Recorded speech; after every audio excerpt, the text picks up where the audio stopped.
Right, fantastic. Good afternoon, everybody. Those of you in the UK, those of you internationally, good morning, wherever you are. Lovely to see you all. Thank you for joining us on today's LinkedIn Live. As many of you know, we do these LinkedIn Lives on a regular basis.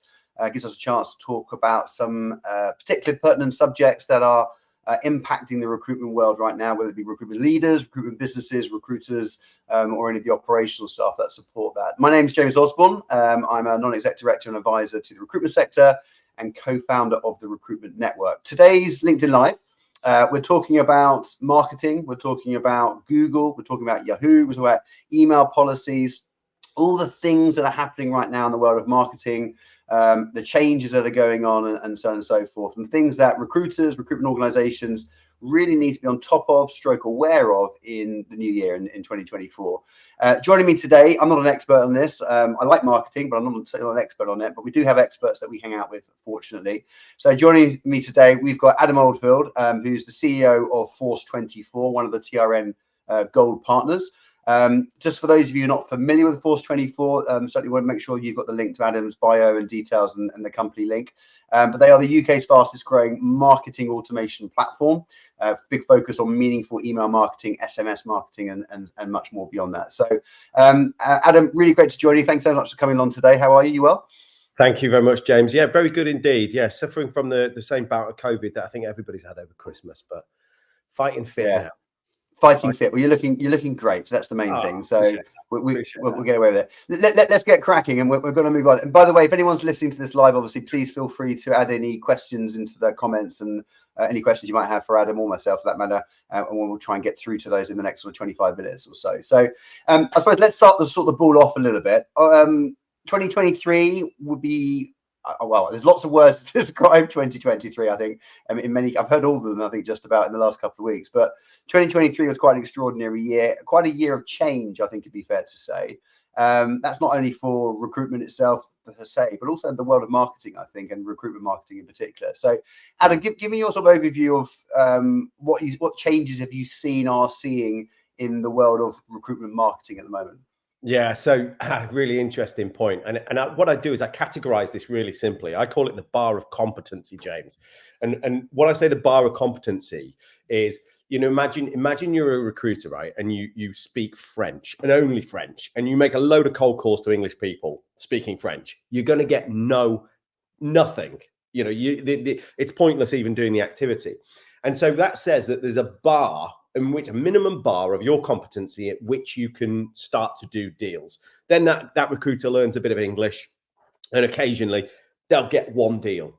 And in 2023, especially sort of May, June 2023, maybe a little bit earlier in certain industries, that bar lifted, and that came from financial pressures that meant that our messages had to realign to a new landscape. So we were talking different. We had to talk differently. We had to adapt really, really quickly. And it meant that people were still spending, but it was harder to convince them that you were the right supplier, you were the right provider, you were the right partner, now was the right time, whatever it might be.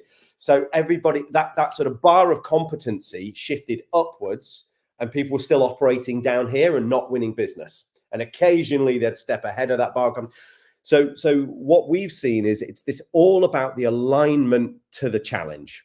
And this talks to really understanding your customers, really understanding who you're talking to and the pain that they're experiencing today and how you're going to help them. You can't do that through uploading, a batch of 100,000 email addresses to a MailChimp of this world and hitting send on an email anymore. It's just not, that doesn't work. So it's difficult. Okay, couple of questions with that, because I'm really fascinated by what's going on in the recruitment sector and how recruiters are adapting to this market and everything else.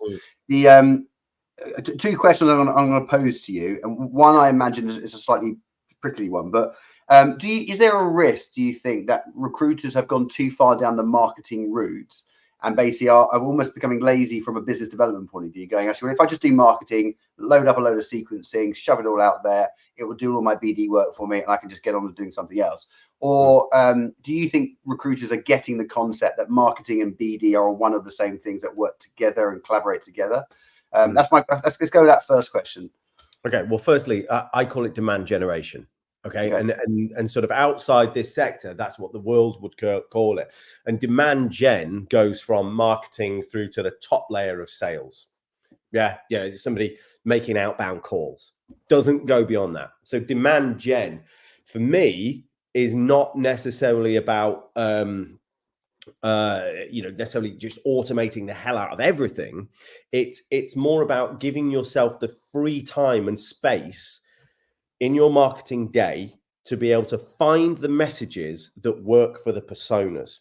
So automation for me is a route to liberate the human to be able to empathize with the recipients and actually be able to connect with them on a one-to-one basis. So the automation is so yeah, I do. I think I always, whenever I give examples, it's easier to give examples of e-commerce because people understand e-commerce. And years ago there was every e-commerce retailer wanted to be Amazon, with that whole algorithm that said, oh, you looked at chainsaws, therefore you should probably like to buy these masks and these gloves and this duct tape, something like that. And they wanted to be able to automate the crap out of everything so they didn't have to think anymore. Mm-hmm. Then they realized, actually, the way the world works is you've got different types of people. And the fact that you looked at chainsaws, duct tape, zip ties, and all of those things says you're that kind of person. And it's more effective that my automation is just putting you into segments of interest for me as a human to start going and saying, people that like murdering people, it's taken a really dark turn, this. It has a little bit, I must admit, but let's go with it.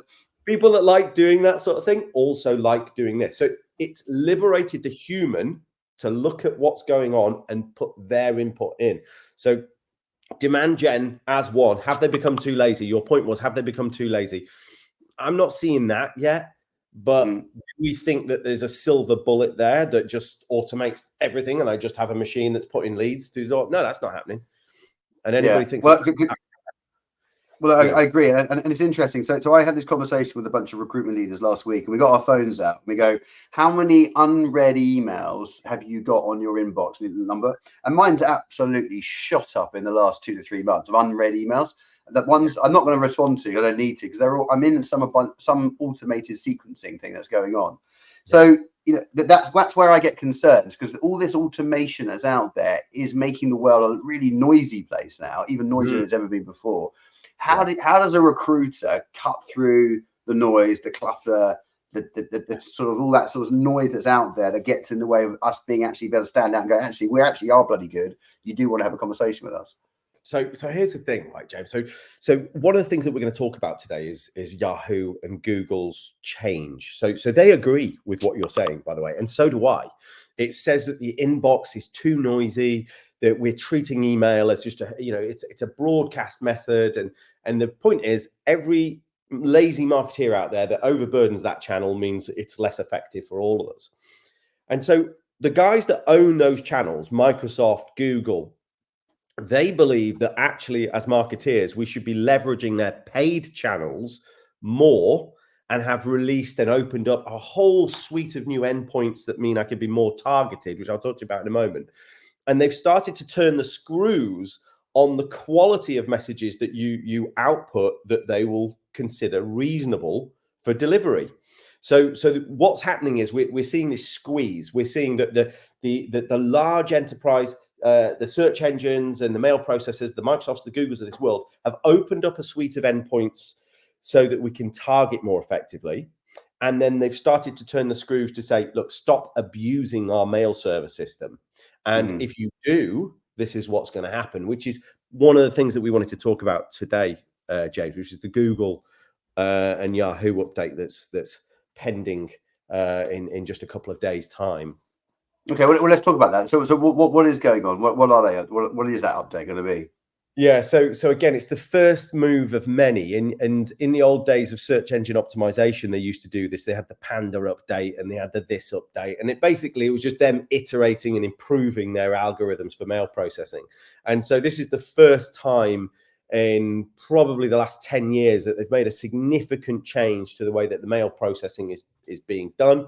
And what they're doing is they're putting a much greater onus on authentication and quality. And so what that does is it's saying, if you're going to send an email into the into the Google network or the Yahoo network, it has to be a fully authenticated mail. Now, if you're not sure about what mail authentication is, then that's not something necessarily that's exciting for this chat, but it's something you need to go onto our website. There's a blog, the top blog, force24.co.uk, learning. I think it's the top blog, which is about this, and it tells you a little bit about these things. We'll put a link out to that, right? Brilliant. Easier, yeah. So it's saying that, firstly, if you are going to send an email, one of the things that I need to be able to do is absolutely differentiate you from the bad actors. And so how do I do that? I do that through authentication. And that authentication is long-standing, it's been around for ages, but they're just saying now it's not an option anymore. It's now that is the way that it has to be done. And the next thing that they're doing it on is basing it on reputation. So reputation has always been sort of self-policed up until recently. So by that, what I mean is, if you're doing a really, really bad job, you end up in the spam filter, right? Mm-hmm. And that's just the way it's been. It's been sort of self-fulfilling prophecy. If I do a really bad job, I end up in the spam folder and, I don't get out of it. Whereas now they're saying, well, actually, if you receive a complaint rate greater than 0.3, which let's put this into perspective. No, is it 3 people in 1,000 emails? James, are you still there? I'm here. Yeah. Yeah, sorry, I thought my video, my video of you has gone. So if 3 people in 1,000 emails mark you as spam, Google are saying they're going to block your entire organization for delivering emails into the Google network. I am here, by the way. I have frozen. I'm that focused. I have frozen on the screen. It's live, but I'm definitely still here. Don't worry. You scared the crap out of me there, James. I'm still there. So let's just put that into context, right? So I'm a proactive recruiter, and I'm out there and I'm sending out emails, and I don't know when I'm sending them whether they're going to Google and Yahoo or BT or Microsoft. I don't know, because it's just an email. It's just an inbox. So I send them my emails. And what happens is, 3 people out of that 1,000 mark it as a spam. All of a sudden, nobody in my organization can deliver emails to Google anymore. Oh my goodness me. All of a sudden, your mates that are using Gmail, they're not receiving your emails anymore because somebody did that. So they're really turning the thumb screws on saying, look, you've got to use our mail servers effectively. And now there's lots of information out there, and the link on our website, James, you can put in the chat, will give a little bit more reassurance around this. So it's not quite Armageddon, but it is definitely something that people do need to pay attention to. So it's really important. But when we look at why, we can all sympathize with exactly what you said a moment ago, James, which was, I've got 23,000 unread messages in my email. It's because all the really great businesses out there with really great marketeers out there are still not doing enough to really segment and drive messaging that makes a difference to me, and that I want to open it and that I do engage with it. So we are the problem, not just us, Force24, you guys listening on the call. We've got marketing departments that are sending out emails that aren't targeted enough. And so Google and Microsoft and these guys are saying, look, let's move our attention to paid advertising. We're going to expand our reach of targeting endpoints. That means that, Adam, you can reach him on our network. So you don't have to send him an email. You can pay to show him an advert. Of course, they want you to pay money to see adverts. So that's very much the direction. I feel like I'm the only one flying the flag right now. Is that? I'm the head of this headless ship. Or maybe I'm the only one that isn't here. No, you're all good. We're just waiting for James to come back. But otherwise, I know. Oh, yeah, here he is. So amazing. I hope I'm not wittering too much, James. You're not wittering at all. Can you hear me okay? Yes. Welcome to the world of modern technology. For some reason, my camera's decided to give up on me, but at least I wasn't frozen in an embarrassing position. That would have been even worse, I think. So. It would, yeah. Okay, fine.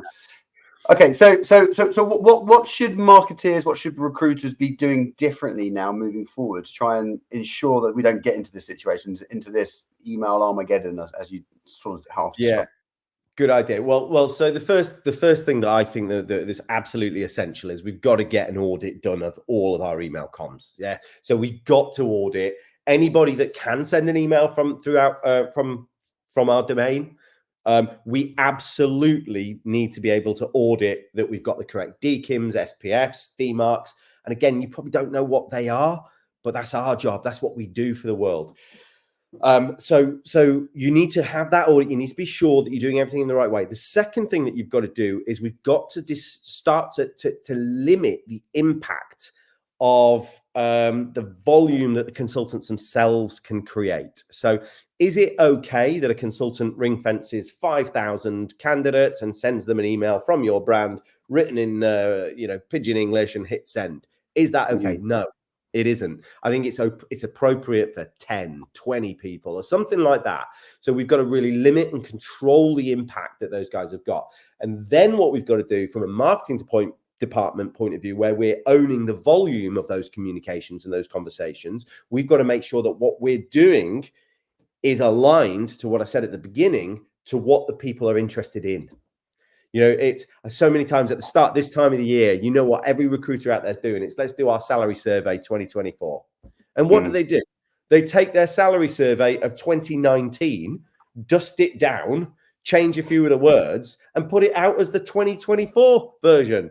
You know, that's not what Netflix does. That's not what you as a consumer demand from the brands that you align with. You want them to be, no, put some bloody money into it, put some effort into it, and do something I'm going to be really excited about listening to. There you go. Agree. Totally agree. Again, I am here definitely. I'm just incognito for some reason. So there you go. Imagine you got this Brad Pitt looking figure just sitting next to you, chatting away, sort of stuff. So the okay, fine. So that makes a lot of sense. So if we're going to kickstart this process, and we talk about sort of understanding their customers' pain points, I'm presuming that's a bit around the avatar building. So making sure we know the personas and what they're like, etc., etc. How much time should we be spending on this? Because there is a potential risk, right, that you could end up spending hours and hours and hours doing all this data research analysis, and actually it's actually almost not an excuse, but it's something getting in the way of actually just picking up the phone and doing BD and sales activity. Totally agree. So firstly, you know, here's the other big thing, right? So you know, as a recruitment business owner, you are not a recruiter. You might be a recruiter, but you have obligations other than that. You need to build agency infrastructure, and that agency infrastructure is a marketing function, and that's different to what the actual recruiters out there are doing. You know, those guys are hitting the phone, sending the emails. That's fine, but you need an agency infrastructure around you that's going to help build your brand. Now, so what you're saying there is my view of the world is right there. If assuming you've reached a size of critical mass, which is about 5 consultants, you need a marketing function, be it part-time, be it full-time, whatever your business can afford. And that marketing function should be focusing, in my opinion, 70% of their time on content, 15% of their time on execution of messaging, and 15% of their time on reporting and insight. So if you think about that, it's saying that the most important thing that your business has to do is embrace its obligation to entertain its customers and prospects. By entertain, I mean, tell them new stuff they didn't know, help them improve their day, drive value into their inbox. That's what our job is today. It's not just sending out, there you go, recommendations for annual database GDPR emails. I'm bored. Don't send me that email because that's just sitting in my inbox as an unopened email. You've got to connect to what I'm going to be interested in, and you've got to deliver it. And that comes from time, effort, and attention. So sorry for picking that comment. Whoever sent it, apologize. Really do apologize. Well, that's fine. And there was a couple of questions that have come through. One of which is basically, if you send an email that's automatically goes into spam, does that count as one of the 3 that is? Yeah, of course it does. No, sorry. No. So if you land in the spam folder, that's the graveyard. Yeah, that's terrible. That's horrible news. But you're not hurting anybody. You're just hurting yourself by wasting money. A spam complaint is 1,000 people out there. There is a spam complaint, and they come in lots of different guises in different, you know, iPhones and different. If you hit the button that says this is spam, 3 people in 1,000, that's enough. Somebody I did see, they said, when does this come into effect? Yahoo has already done it. So this started at the beginning of the year. Google is the 1st of Feb. So Google represents 42 or 43% of all email inboxes on the planet. So it's big. Microsoft is the other sort of 45%. And they are very closely watching because, actually they've been doing a lot of this stuff before. They've been but not come out publicly and said, by the way, this is the algorithm, this is how it's going to work. But that's Google's vibe. That's how they do things. They sort of give you that bit of insight. Have you gone again, James? Or are you just looking intently at me? Those smoldering eyes. Yeah, he's gone again. Or again, is it me that's gone and nobody else? Nope, all good. James will come back in a second. Yes, here is another question though, so go for it. Good. How long will you be blocked for sending emails once you've had 3 spam reports? Yeah, again, this is actually one of the things that nobody knows at the moment. The first thing is so when you do get blocked by Microsoft, by Google, by whatever, you physically have to request that you are unblocked and give a justification. Now, I don't know many people out there that would know how to do that. Obviously we have that. And so one of the things that I think, years ago, Google really forced that relationship to say, you need an SEO consultant in your business because you just don't know how to work with our algorithm. So the SEO industry grew. Now, this is the same for email. So we employ email deliverability experts that if you end up on a block list, here's what happens. They put in a request. How? I don't know. But they put in a request, and that request is then considered, and they know how to ask that request, handle that request, etc., etc. Now, if you do nothing and you're blocked, it's just a matter of time. I don't know. It might be a week, might be a month, might be a year. I don't know. Really don't know. It's until your reputation recovers, I guess. I don't know. But nobody knows yet because it's not happened. So it's just a thing for consideration. What's your advice on newsletters? Again, 3 spam complaints is fairly easy. Yeah, I mean, great question. Great question. My view is that we on social media are a little bit more punchy and a little bit more bothered about whether it's going to be we don't do boring stuff on social media. I see a lot of recruiters' LinkedIn pages, Twitters or X or Facebook pages, whatever it is. And I see they put energy and creativity into the wording, but then I see a newsletter on an email.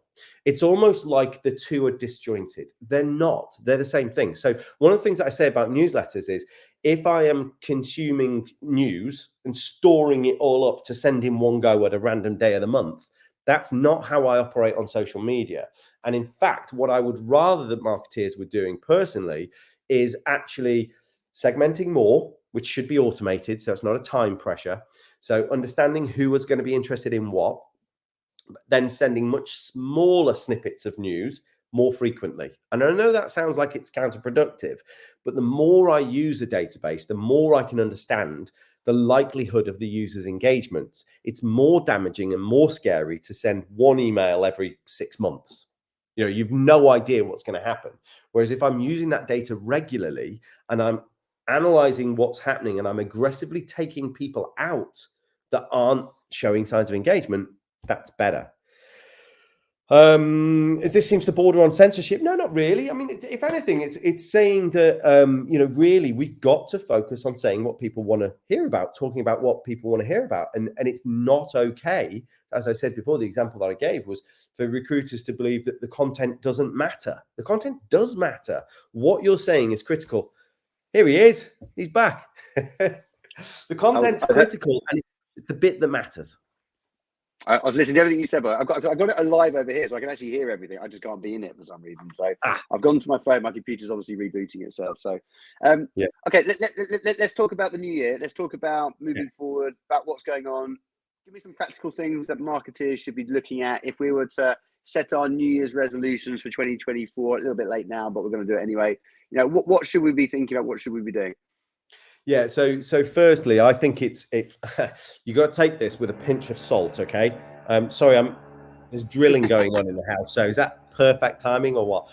You got to take this with a pinch of salt because I'm saying to people today, I don't care about the 20, 30, 40, 50,000 contacts you've got in your candidate base today. I would rather that we were focusing more effectively today on those contacts that are coming in right now. So those that are filling in forms, those that the consultants are speaking to today, all of this is being serviced, and we're massaging these guys more effectively today. And once we've got that box ticked, and we're saying that, you know, James has just come into our world, he's just applied for a job, he's just done whatever, or he's a new client potentially. Let's make sure that he gets a grade A, top class, first class experience of our brand, knows exactly what we're about, and that's more important. So I say today, 2024, 2023, the world of the year of AI, great. 2024 has to be the world of focus and concentration. Focus on people, focus on doing great work, great things, really on a smaller scale, and really doing a great job to them. It's not batch and blast. It's not automate the crap out of everything. It's sounds like, you know, as a guy that sells an automation product, that I'm saying something that doesn't fit with what we do, but it's what we do, you know? Yeah. Okay, fantastic. And I love the fact that my computer's not working. You've got drilling going on in the background, and we're still blagging this one, pulling it off, which is absolutely superb. There's a few questions in the chat, and hopefully you can see those, Adam. So I don't know how many of those you've had a chance to respond to. Lauren talks about how do we get consultants bought in, I suppose, and how to explain the importance of these changes to consultants to get them convinced by it. What are your thoughts around that? Yeah, really interesting one. So here's the thing with marketing. So consultants are the engine house of our organizations, right? These are the guys that make it happen. They are so important. So we have to embrace our obligation to prove our own value to them first of all. So if we have a view that marketing has got a really big part to play in driving an improved performance for those guys, I have to prove it. And I prove it by looking at what people on a smaller scale, how I can support them and help them with things that they want to do. Saying to them they can't do something or changing the rules or whatever never goes down well. So my view is, how do I show the importance? I take control and I show them the value of doing it properly. I know that is like such an ethereal response, but I think it's embrace that concept and figure out what the steps to achieve it are probably the right thing to do. Okay, brilliant. And one last question. I think it's a really important question, because one of the things I really dislike is LinkedIn emails. I just can't get my head into it. I find I'm spammed all the time with them. Do you think that people are going to be more inclined now to use LinkedIn emails more than probably we had done before because of some of these changes? If they like wasting their time, yeah, they'll use them. I mean, you know what it's like. you know, it's a simple fact. It doesn't mean it's going to get any better or any worse. If people are going to use it more, that's fine. They'll just waste more of their time. That's fine. It's still not addressing the underlying challenge. Say something that matters to me, and that's what matters, you know. And I'll engage with it. And you look back, classic. Every time I do a talk for you guys or any business in any sector, I always say, how many of you can remember one of the 150 emails you received yesterday? How many of you can remember one of them? And then the occasional person will say, yeah, I remember one. Okay, what was it? Oh, it was Halford's telling me that my car needed a new MOT. I'm like, brilliant. What a great example of an email. Fantastic. Or it was Boots telling me that they've got a double points offer on. Brilliant. You know, and so when we first thing to note about that is everybody's brain reduces what was said on that email to just a few words. But the second thing is they only remember the ones that drove value. The others were just noise that went off into the wind. Interesting. Very good. Listen, I'm conscious of time. We keep these 30 minutes, these LinkedIn Lives. Apologies to everyone listening if there's been a few technical issues and a couple of drills, but we are humans and his life is life. But the great thing about Adam, he's not opinionated at all about any of this sort of stuff. He's very, very open about his thoughts. But actually, there's some real meaning and value that sits behind this. And I think it's really useful to understand actually what is working, what's not working. There are big changes coming up. There are the things you've got to get on top of, you've got to be aware of. I would highly recommend having a look at some of the blogs that Adam's written, some of the content these guys have got. I would certainly recommend reaching out to these guys, having a chat with Adam and his team about what you're doing and what you're not doing potentially as well. But if we are going to spend a lot of time, a lot of onus, a lot of impetus on using marketing as part of our sales process, let's damn well make sure that it's good enough and fit for purpose. Otherwise, it's doing the opposite effect. It's probably damaging your brand more than anything else. Adam, final thoughts from you? Keep focusing on being focused. Concentration and focus. That is 2024. Fantastic. Excellent. Lovely to see you all. Thanks for joining us today. Adam, great to see you as always. We'll catch up very soon. Thanks, everyone. Bye-bye.